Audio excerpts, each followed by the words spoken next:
Добар ден, почитувани, следите уште една нова Телма амбуланта.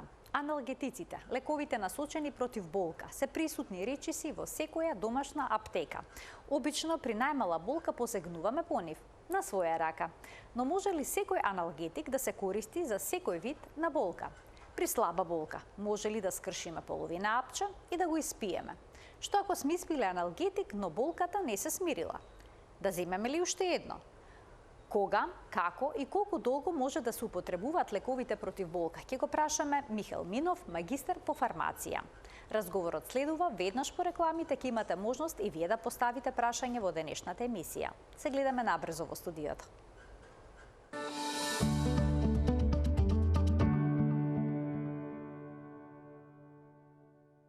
Во светот на дневно ниво се препишуваат повеќе од 5 милиони рецепти со лекови против болка. Бидејќи масовно се употребуваат, денеска во Телма амбуланта зборуваме токму за аналгетиците. Гостин во студиото ни е Минов Михел, магистар по фармација во Eurofarm. Добре ни дојдовте во студиото на Телма и добар ден. Добре најдов, Марија. Поздрав до гледачите на Телма амбуланта. Речиси, сите болести за болување во нашето тело се карактеризираат со некаква болка? Да. Болката е прв сигнал на самиот организам дека нешто не е во ред. Дали ќе биде воспаление, дали ќе биде настинка, дали ќе биде скршеница на нога, дали ќе биде превиткување на некој зглоб. Во секој случај болката е таа која што сигнализира, алармира дека има проблем. Е првиот сигнал кој што ќе стигне преку нервните завршетоци и нервните влакна до мозокот, каде што ќе му биде кажано на телото само од себе, нели, дека полека имаш проблем, треба да си го средиш проблемот. Така да болката е всушност и очекуван, и посакуван, и симптом кој што е како добре дојден за организмот. Но кога ќе почувствуваме болка, обично веднаш сакаме да ја смириме или да ја ублажиме. И Затоа што како луѓе сме така малце, како да кажам, не умееме да истрпиме. А инаку, да, веднаш таблетата. Веднаш посегнуваме по некој аналгетик. Има цела една голема група на лекови кои што се насочени против болка, наречени се аналгетици. И како сега тие делуваат за да ја смират болката? Аналгетиците во принцип имаат неколку различни групи и секоја една од овие групи на соединенија, хемиски соединенија, делува по свој собствен механизам на кој што се пројавува дејството. Генерално, аналгетиците како молекули се поделени на опиоидни, оние кои што се добиваат по синтетски пат, чија што структура наликува на алкалоидите од опиумот, и неопиоидни, каде што спаѓаат ацетилсалицилната киселина, каде што спаѓа парацетамолот, ибупрофенот, каде што спаѓаат нестероидните антиинфламаторни лекови, значи две огромни групи. Меѓутоа, ова првава категорија опиоидни аналгетици и текако многу се трошат. Не е тоа дека е резервни аналгетици, па кога овие првиве не делуваат, односно не опиоидните, па тогаш да се посегне по комбинациите со тродон, со парацетамол, појаките аналгетици, они така се употребуваат. Но опиоидните се издаваат само на рецепт? Да, на дупла рецепта. За разлика од останатите, кои што може да се купат слободно.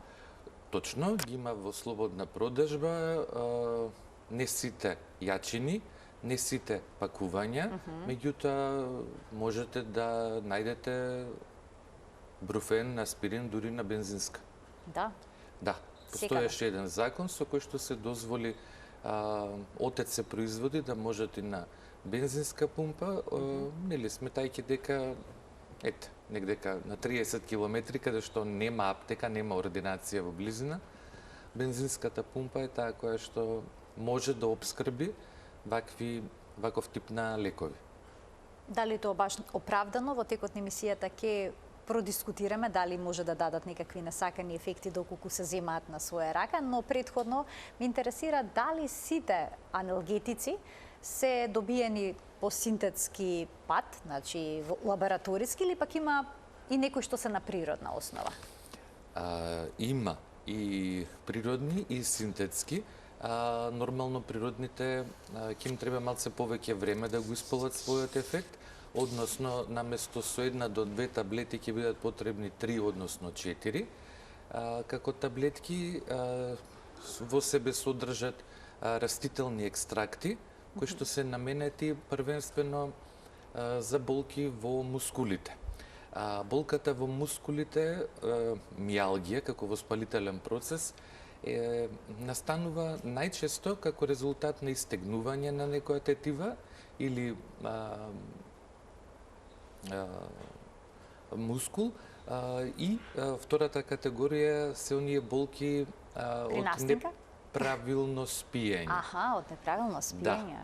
Да. И тогаш повторно настанува кои се разбудиме укочени. Така. Тоа е всушност мијалгија, не е тоа дека некој сум паднал по скали додека сум спиел или не знам што ми се случило, него таа е болка од типот на вкочарнетости, односно мијалгија. Во тој случај, овие природниве се далеку подобри отколку таблетите аспирин, парацетамол, па и аналгин. И нормално дека, како и во повеќето сегменти во фармакологијата, покрај таблетите, капсулите, сирупчињата наменети како аналгетски за деца, постојат и производи кои што се наменети за локална апликација на кожа. Значи можете да најдете една те иста активна субстанца и во облик на таблета и во облик на гел. Односно крема наменети за масажа. Они се исто така ординирани и кај мускулни болки, меѓутоа и кај похронични воспаленија од типот на ревматски болки. Кога ќе се јават пациентите во аптека, кога ќе дојдат да купат некој аналгетик, обично на какви болки се жалат? Секакви. Значи, од главоболка до забоболка. Менструалните болки се тука, било каков тип на болка. Ги имаме во аптека и она категорија на пациенти каде што треба да биде издаден од овие опиоидниве аналгетици, кои што претходно мора да отидат и на матичен доктор и на специјалист, ќе биде издадена дупла рецепта која што останува во аптеката како доказ дека не е злоупотребен конкретниот лек, а кој што содржи трамадол како активна компонента. Инаку, како најтрошени се метимазолот како генерика, ацетилсалицилната киселина апсолутно, меѓутоа во поново време тука е и напроксенот, тука е и бруфенот, така да како категорија на производи многу се трошат и од сите, како да кажам, хемиски групи. Сега, дали секој аналгетик е наменет за секој вид на болка? Односно, треба ли одреден аналгетик да испиеме доколку не боли глава, а сосема друг доколку имаме менструални тегоби? Или ако не болат зглобовите? Да. Може ли еден аналгетик да ги заврши сите проблеми со болките во телото? Знаете како, било кој од аналгетиците ќе делува, значи како што ќе се испие таблетата, во желудникот се распаѓа на составни делови, фактички на прашоче кое што е претходно компримирано за да стане таблета, во желудникот прво се дезинтегрира, се распаѓа. Во 12-палачното црево ќе бидат ресорбирани тие растворени молекули што претходно се случило како процес во желудникот. Во организмот има рецептори за болка низ целото тело. Најмногу се во кожата, меѓутоа ги има и во мускулите, во зглобовите, во другите органи во телото, во главата, нели во мозокот. Каде точно ќе биде насочена највисоката концентрација на ресорбирана активна компонента, зависи од моменталниот сигнал кој што мозокот го добива. Односно, организмот е, како да кажам, паметен и ќе го насочи движењето на активните молекули онаму каде што треба. Факт е дека ќе делуваат и на менструалната болка, и на главоболката, ќе делуваат и на, не знам, стапалата, на глуждовите, меѓутоа првенственото дејство ќе би се случува воколку таблетата е земена за менструална болка. Бидејќи обично кога некој ќе се пожали на главоболка, одбира лек кој што содржи кафетин во себе. За менструална болка помеѓу парацетамол и ибупрофен се размислуваат. Тоа е многу индивидуално. Знаете како они сите аналгетиците делуваат на едните исти рецептори во организмот. Меѓутоа субјективно на моево тело, например, најубаво му делува аспиринот. Од 500 милиграми. Оти постои аспирини од 100 милиграми. На моето тело парацетамол или ибупрофен некако не пројавуваат ефект. За разлика од вас, каде што, например, парацетамолот ќе биде одличен. Или, например, кај мали деца до 12 годишна возраст, аспиринот е контраиндициран. Аспиринот е од друга страна контраиндициран и во случај на хируршки интервенции, односно делува на коагулацијата на крвта. Така да ќе го продолжи времето на коагулирање, што кај еден хируршки пациент во моментов и не е така пожелно и ради тоа таму се даваат парацетамол или ибупрофен како генерика. Значи не секој аналгетик е за секој пациент? Не. И исто така еден ист аналгетик ќе има различно дејство кај различни пациенти. Односно кај различен тип на болка. Значи кај некој тип на болка, кај одреден пациент може да даде ефект, но кај друг пациент кај истата болка може да не го даде посакуваниот ефект да смири болката? Може. Знаете, постои уште една многу битен момент. Зависи од тоа дали лекот, аналгетикот конкретно, е примен на празен желудник или непосредно после последниот залак. Многу од луѓето грешат, прво јадат, па не знам, после 15 минути нешто благо ќе грицнат, тек после тоа ќе стигне времето за таблетата.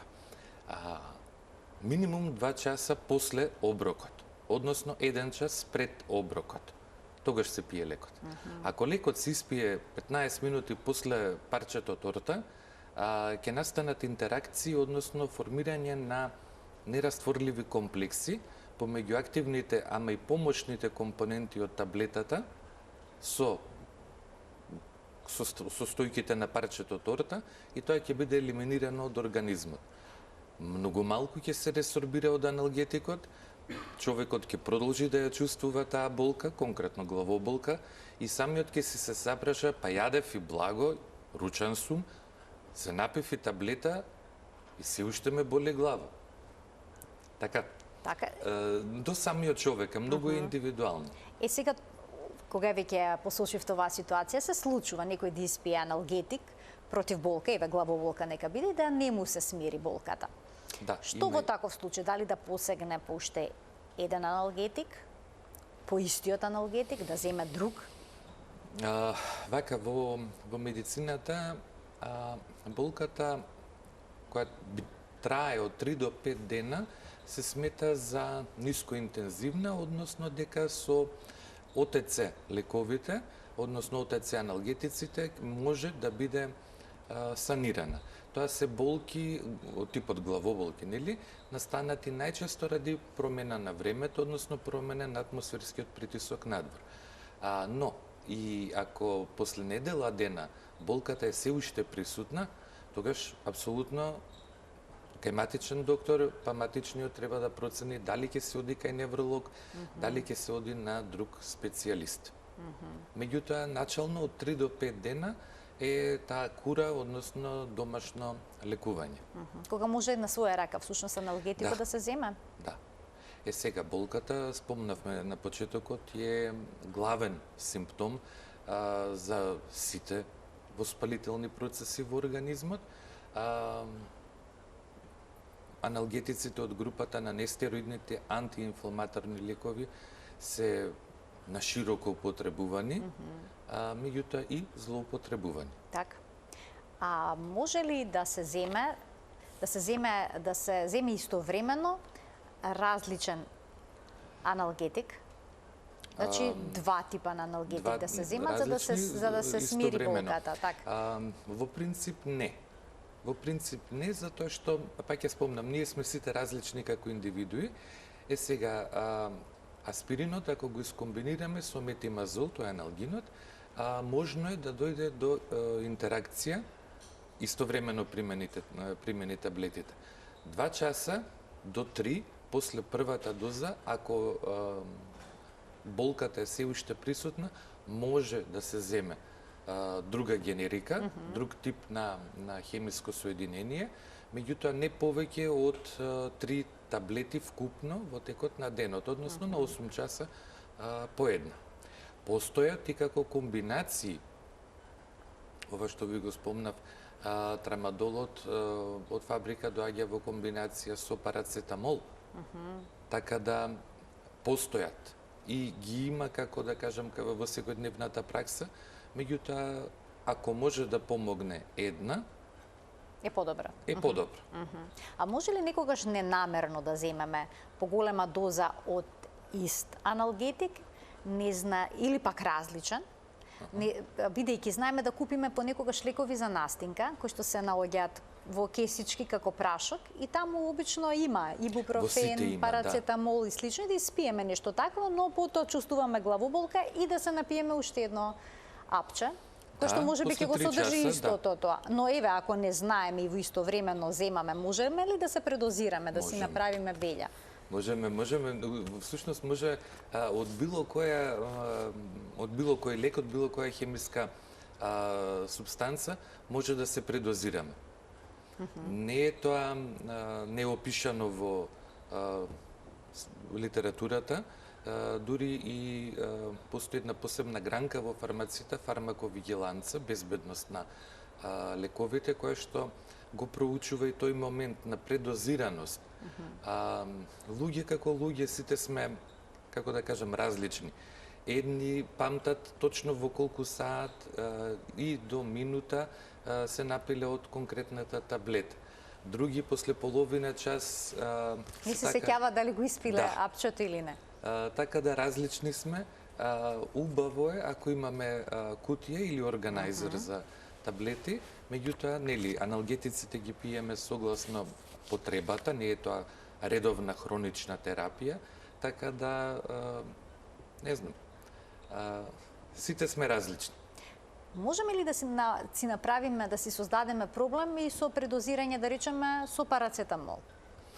Да, може. Бидејќи некој смета дека тоа е еден од најбезбедните лекови. Ништо не е безбедно што се добива во лабораторија. Во дозата во која што е спакувано во фабрика, односно издадено во аптека, е ефикасно и ефективно. Ако на своја рака тргне човек, може да настане акутно труење од парацетамол, кое што ќе биде пропратено со мачнина, ќе биде пропратено со диареја, значи во принцип дигестивни проблеми кои што, како да кажам, се поврзуваат исто како кога се јаде расипана храна. Тоа е првиот знак дека организмот се бори против нешто што влегло преку устата. Така. Инаку да, има. Има и од парацетамол, има и од комбинациите со кофеин. Многу пати луѓето и забораваат на овие комбинираниви прашочиња за грип и настинка дека се напиле, па наместо 3 во денот ќе испијат 6. Сметајќи дека нему на пациентот конкретно, па мене едно не ми делува, јас по 2 кесички растварам во филџан млака вода. Значи има и такви примери.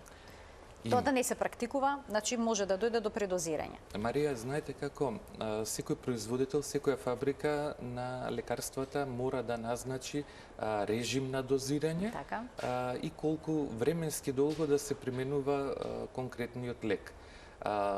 Дури на телевизиските реклами, на крајот на секоја реклама оди еден слоган дека предупредување за дополнителни информации, ризик од употреба на несакани ефекти, да се обратат пациентите, гледачите во случајов, кај фармацевтот, односно лекарот. Ништо не е беззлено, све има свој ризик. Може би, например, кај пациентот постои некакво крварење, кое што не го гледа, условно, внатрешно. Во цревата е обично, желудникот, да. Па и во крвните садови понекогаш се случува. И ќе тргнат со аспирин да пијат. Аха. И тоа ќе се влоши состојбата. А ацетилсалицилна киселина, познат како аспирин или по други имиња, се зема и против болка? Да, се зема и против болка. Во која доза? Бидејќи некои овој лек го земаат за кардиоваскуларно, подобрување на кардиоваскуларното здравје, односно спречување на болестите на срцето и крвните садови. Да, затоа што од кардиолошки аспект 100 милиграмската таблета е можеби најдобра за подобра циркулација. Значи, кај кардиолошките пациенти, најголем процент од пациентите имаат склеротични крвни садови, односно се формираат масни плаки, наслаги од внатрешноста на артериите, најчесто, така да овој аспирин од 100 милиграми ќе овозможи една поубава проодност на крвта да циркулира и со тоа да се минимизира ризикот од влошување на таа срцева болест. Меѓутоа, во случајот на аналгетско дејство, аспиринот, односно ацетилсалицилната киселина, доаѓа, односно ја употребуваме во облик на таблета од 500 милиграми. Покрај аналгетско дејство, таа ќе пројави и антиревматско и антипиретичко, односно ќе спушти повишената температура, затоа што секој воспалителен процес во телото, еден од симптомите му е и покачување на телесната температура.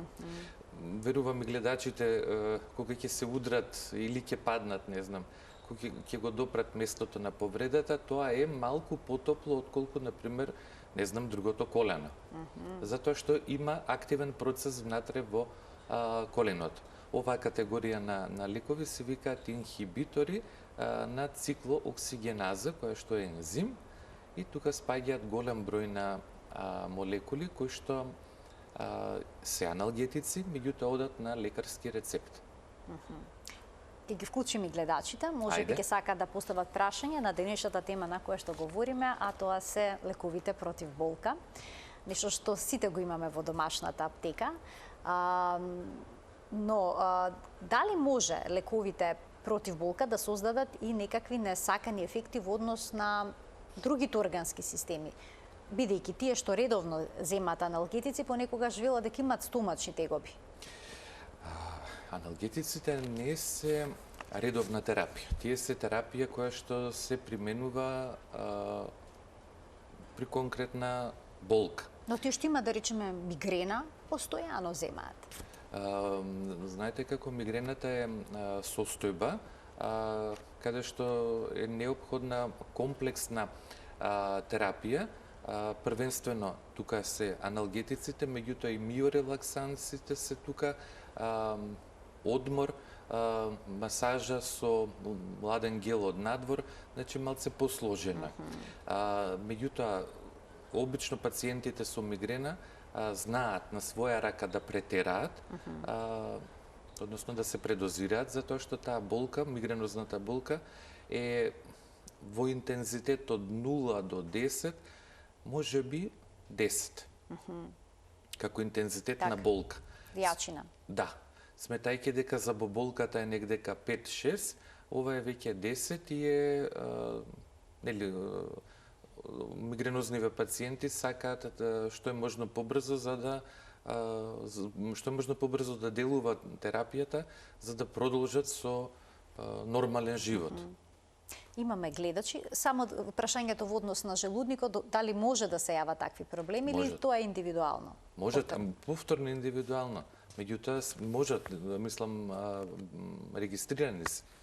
Имаме гледачи, ќе им дадеме предност. Добар ден за првиот од нив во денешната Телма амбуланта. Да го слушаме Ало, првото добар прашање ден. од гледач. Добар ден. Добар ден. Точно, баш ке прашам за ова последното прашање. Како долгогодишното земање кафетин, ама зборувам за години, без прекин и почесто во денот. Како влијае на внатрешните органи, еве вие лично спомнавте, например на панкреасот, на црниот дроб, на цревата и сите внатрешни органи. Како делуваат, со какви симптоми може да препознаеме дека тоа е поради преголема дозираност на Одреден и земање на аналгетик. кафетинот. Исто така и земање женшен. Женшенот е познат во последно време и тој да се употребува, но долготрајното употреба како делува на организамот, затоа што како јас што читам треба да се направи пауза од 14 дена па да се продолжи и така натаму. Така. Ви благодарам. Многу ова сакам да го дознам, Така, ова ви никаде во интересира литература и не ова е можам едно да го интересно најдам. прашање, да немате само некое подпрашање вие. Само да прашам колку години пациентот прима кафетин редовно? Што Многу спомнувате? години. Скоро 10 и повеќе години. И повеќе. Не сте отидени кај лекар да кажете... Не сака, таков е човекот, не сака, а постојано без вака да А болката му е поменуваме главоболка? и му зборуваме, не може да... Така, значи а главоболка има? Главоболка е во прашање? Па он наводно вика имам синуси, пардон, и ради тоа. Знаете како, господја? Кога му тече, постојано чиста водичка, вика еве, заради тоа пие. Така, добро. Повелете, Знаете Михаил. како све што е од овој тип на лекови на своја рака, нели отец се производи, 3 до 5 дена, спомнав и прееска. Нека бидат и 2 недели. Години, десетина години, како што спомна гледачката, е премногу долг период за константно, секојдневно примање, верувам, 2 до 3 таблети во текот на денот. Ако човекот се жали, односно коментира дека синусите му се воспалени, би требало да отиде на специјалист по уво, нос и грло, каде што ќе се детектира дали синусот е воспален или нешто друго е во прашање. Таа водичка што му тече од носот. Јас мислам дека после 10 години доволно испил човеков од аналгетикот и дека реално нема потреба. Така, нема потреба, инаку може да остави последици на... Ќе дојде до заситување на рецепторите во ткивата во И повеќе организмот. нема да делува. Нема да делува. И тоа се вика нисходна регулација на рецепторите во медицината и ќе бара организмот почесто дозирање, односно ќе бара појака доза. Затоа велат, доколку не е многу силна болката и ако може да се издржи, да не се зема безпотребно аналгетик, бидејќи еве ова е еден од... Еве и кај мигренозната болка, тие луѓе со мигрена, имаат една аура, самите знаат дека за неколку часа ќе им се влоши состојбата. Додека е во таа почетна аура, најдобро е масажа со ладен гел во пределот на челото слепоочниците. Ќе го олади локално местото, а ладењето делува благо анестетично. Така да наредните 3-4 часа може и да ја снема аурата, односно мигрената, мигренозниот напад, да не се не случи. А во однос на другиот продукт што праша гледачката, дали треба паузи при земањето? Женшен, мисле... Женшен. Апсолутно нема потреба од пауза. Женшен, куркума, ѓумбир, тоа се све производи кои што ги има во природата. Спомнав и прееска дека една голема група на производи се од природно потекло. Воколку можете да си ги дозволите, тие се сите на негативна листа, нели? Убаво би било, затоа што да, увозни производи се, кај нас не расте ништо од нив, Во облик на чај најчесто се употребуваат, меѓутоа ги има и како таблети, како капсули. Јас ги препорачувам. Како посоодветен модалитет на примена, споредено со синтетската хемија. Ајде да слушнеме уште едно прашање од гледач. Добар ден. Добар ден. Се надевам дека успешно ќе се вклучи гледачот. Добар ден. Да, добар ден, повелете. Ало. Ве слушаме. Добар ден. Добар ден. Вака, слично на претходнава гледачка, секојдневно скоро ме боли глава, подолго време ето и ја пијам кафетин, од друго не би поминува нити аналгин, нити ништо. Сега имам и спандилоза, грбот ме боли автоматски и главата после ме боли. Така е. Ноќе станувам, ме разбудува главоболка и не може па легнам, повеќе ме боли, а вака стојам до сабајле и така да од кафетинот да ми помине. Што би можела друго да употребувам, еве сем кафетин. Така, ви благодарам за вклучувањето во програма, само да немате уште некој подпрашање. Не. Добро. Вака, овој тип на болки, верувам господјата, основната причина е во рбетниот предел, од каде што преку делот на тилот, на вратот, се пренесува и на кај горе главата. Верувам дека чувствува болки и во рацете, и во рамениот предел. Всушност треба да побара преглед и третман физикална медицина. Да се реши основниот проблем. Да се реши основниот проблем. Да, можете овие природни производи како комбинација од повеќе растителни екстракти неограничено долго, верувам дека ќе ви помогнат. Може би потврда перница да пробате. Знаете како кај сите проблеми кои што се јавуваат со рбетот, најдобро е да се спие на потврд душек и на потврда перница. Да не пропаѓа главата како во облаците.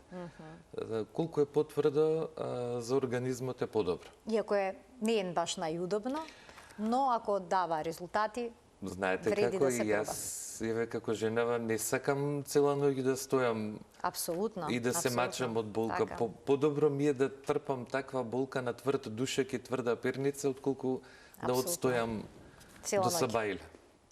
Уште двајца гледачи имаме, ќе им дадеме можност да се вклучат во денешната емисија. Добар ден за следниот гледач. Добар ден. Повелете. Вака сега се работи за 18 годишно момче,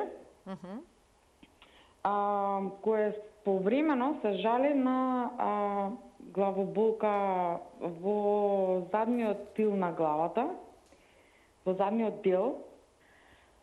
Направени се испитувања, компјутери, посетен е невролог, значи исклучени се некои такви болести, да речам, хронични. Едноставно се јавува главоболка не поврзана со нешто во текот на денот или во текот на ноќта, ама толку е силно што може да го разбуди од спиење. Сега неколку пати има примено аналгетик, конкретно аналгин, и да речам, можеби после 40 на минути се смирува болката, инаку некогаш му помагаат некакви масажи, така затоплување на главата и тоа. Ако има докторот некакво конкретно соодветен лек, Така, да речам, за така, нешто само, такво, така. би било добро. Ви благодарам за вклучување. Денешниот гостин е магистар по фармација. Да, не сум Минавме- доктор. Не е доктор. Знаете како, спомнавте и сами дека на неколку пати сте побарале лекарски преглед и дека не е диагностициран основниот проблем. таа главоболка во пределот на тилот може да биде резултат на, па во моментот ми текнуваат минимум 10 здравствени состојби што ќе се случуваат во организмот, а кои што ќе манифестираат болка во пределот на тилот. Спомнавте 18 години дека има, обично кај адолесцентите се јавуваат такви болки на раст и развој.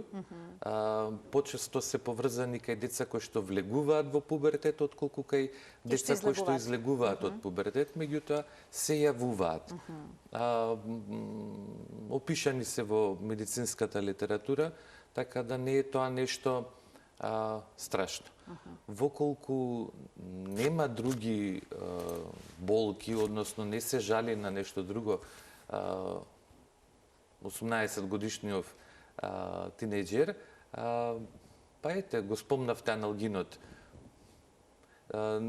Нека проба и со другите, парацетамол, бруфен, верувам дека низ животот имал и висока температура и дека има пробано сирупче бруфен или парацетамол. Значи тоа може да го даде посакуваниот резултат да ја смири болката. Па да, еве, господјата гледачката кажа дека правено е компјутер, правено е компјутеризирана томографија и дека нема друго органско нарушување, нема ништо од типот на циста, на нели, нешто што е, како да кажам, најстрашно. Така да, конзервативно, само симптомот и тоа тогаш кога треба. Само кога треба, така. Да. Ајде ќе вклучиме уште еден гледач. Добар ден. Ало, добар ден. Повелете. Го молам гостинот за малку по-сложено прашање. На возраст сум од 80 години. Имам изразени дегенеративни промени во лумбалниот дел, спондилоза, спондилолистеза и болки. Меѓутоа, во моментот, тие болки не се така изразени, употребувам разни аналгетици. Сега, преди 3 недели, имам изразени промени на спојката на трохантерот со колкот. И болката се движи низ цела нога. Како да ми се деле ногата на две. Употребувам недела дена, примав трамадол со кортико, со урбазон. Така? Добро. Сега сум во моментот на етоксид. Па го молам гостинот да ми каже што најсоодветно, најбезбедно за овие мои големи болки да употребувам, пошто без нив не ќе можем понатаму. Така. Ви благодарам за вклучувањето во програма. Што можете да советувате? Јас верувам дека господјата била на многу доктори. Терапијава која што е последна дадена е, како да кажам, последна линија, најака, за терапија на ревматски болки. Да, спомна дегенеративни процеси, вистина после 80 години, коските се тие, рскавицата е таја, ако воопшто ја има. Верувам дека во случајов, бидејќи го опишал на чувство од пределот на крстот, па ногата како да и се двои на две, едната, верувам дека ишијасот, нервус ишијадикус, дека е зафатен, може би локално воспален, па ги осеќа на таа нога. Во секој случај морате да отидете на матичен доктор, не знам дали одите на ревматолог, тој е специјалист по реума, меѓутоа треба и таму да се отиде. Инаку најаката терапија се прима, така? Да.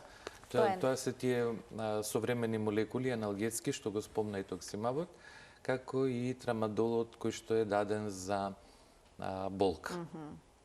Ради возраста, ради сложеноста на состојбата кај пациентката.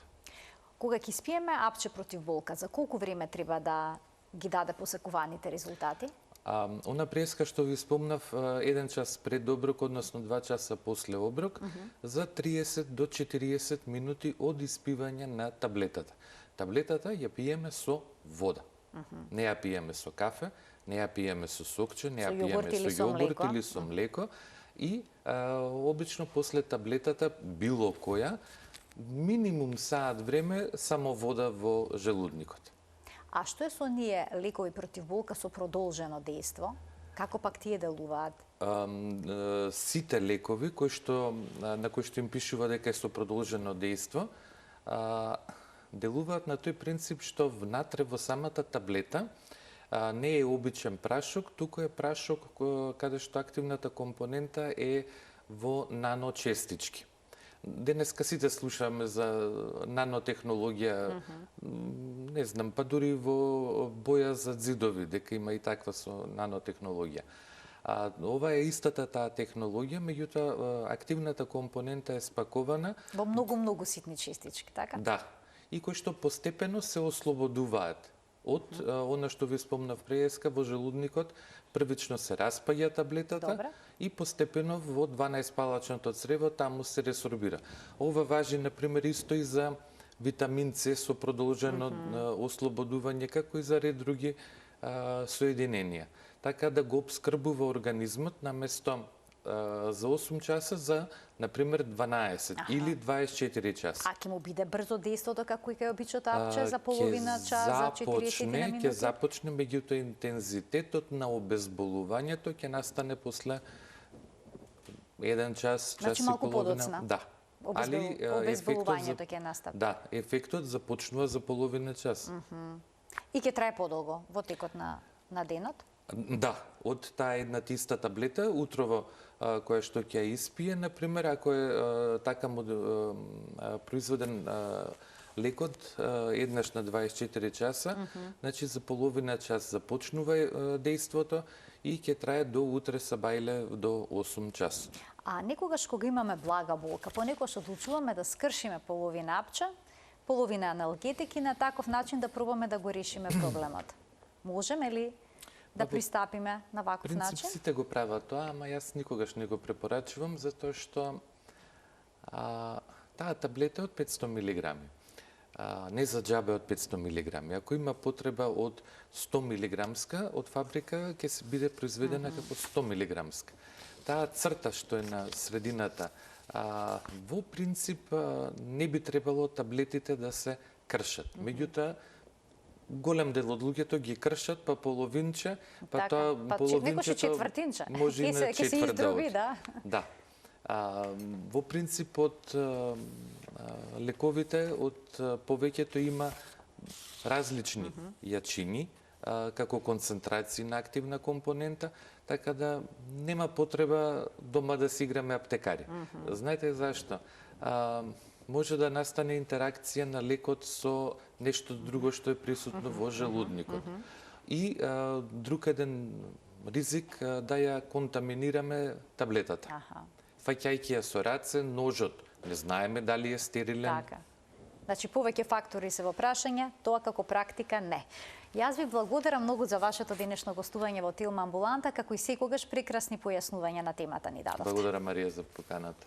Почитувани Минов Михаил, магистар по фармација од Eurofarm, беше нашиот денешен гостин во Телма амбуланта. Ви благодарам за вниманието со кое што не следевте. Ви посакувам пријатен ден.